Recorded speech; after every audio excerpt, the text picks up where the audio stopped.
നിങ്ങൾക്ക് ഏവർക്കും ഓണാശംസകൾ.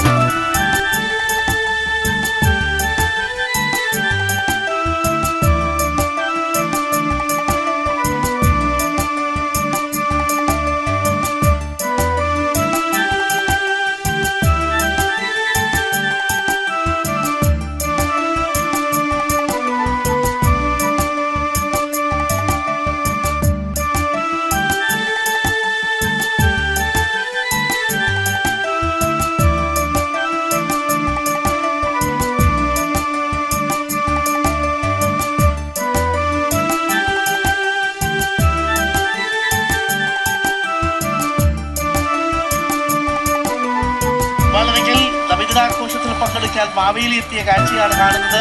നബിദിനവും മാവേലിയുടെ വരവും ഒരേപോലെയാണ്. നമുക്ക് മലയാളികൾക്ക് ഒരു വേർതിരിവുമില്ലാതെ വളരെ സന്തോഷത്തോടു കൂടി എല്ലാ ആഘോഷങ്ങളും നമ്മൾ പങ്കുവയ്ക്കുന്നു. മാവേലി നബിദിനാഘോഷ പരിപാടിക്കിടെ വന്നപ്പോൾ എങ്ങനെ ഉണ്ടായിരുന്നു? ഇപ്പാൽ അരുൺകുമാർ, ഇതാണ് നമ്മുടെ സുന്ദരമായിട്ടുള്ള കേരളം. ഞാനിപ്പോൾ നിൽക്കുന്നത് പാലക്കാട് വെണ്ണക്കരയിലാണ്. ഇവിടെ വെണ്ണക്കരയിൽ മിലാസുദ്ദീൻ മഹലിലെ കുട്ടികളുടെ നബിദിനാഘോഷ റാലി ഇങ്ങനെ വരികയായിരുന്നു. ഇതിനിടയിലാണ് ഈ റാലിയിലേക്ക് മാവേലി തന്നെ ഈ റാലിയിലേക്ക് എത്തുന്ന ഒരു കാഴ്ച, വളരെ സുന്ദരമായിട്ടുള്ള ഒരു കാഴ്ച നമുക്ക് കാണാൻ വേണ്ടി സാധിച്ചത്.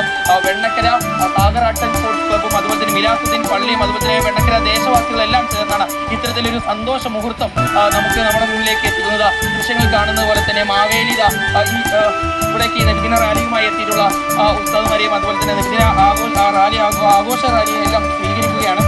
വലിയ സന്തോഷം.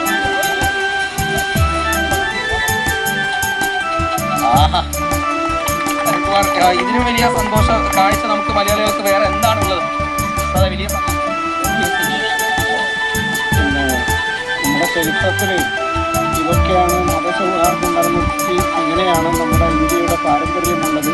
അങ്ങനെ തന്നെയാണ് തിരുനബി ലോകത്തെ പഠിപ്പിച്ചത്.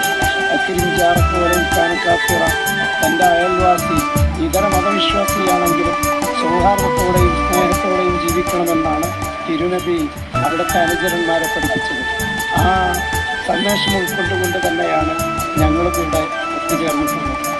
എല്ലാ ജനങ്ങളും തമ്മിലുള്ള ഒരു ഐക്യമാണ്, അത് തന്നെയാണ് നമ്മുടെ ഈ സന്ദേശം. അതെ, എല്ലാവരും ഇതേ ഐക്യത്തോടെയും സൗഹാർദ്ദത്തോടെയും സ്നേഹത്തോടെയും ജീവിക്കണമെന്ന സന്ദേശമാണ് ലോകത്തോട് മൊത്തത്തിൽ നമുക്ക്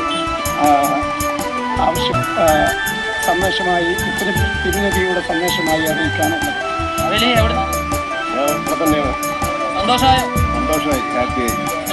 എൻ്റെ ഹൃദയം നിറഞ്ഞ ഓണാശംസകളും നബിദിനാശംസകളും നേരിടും. ഇവിടെ നമുക്കിപ്പം ഈ സാഗർ ആർട്സ് ആൻഡ് സ്പോർട്സ് ക്ലബിന്റെ ഭാരവാഹികളായിട്ട്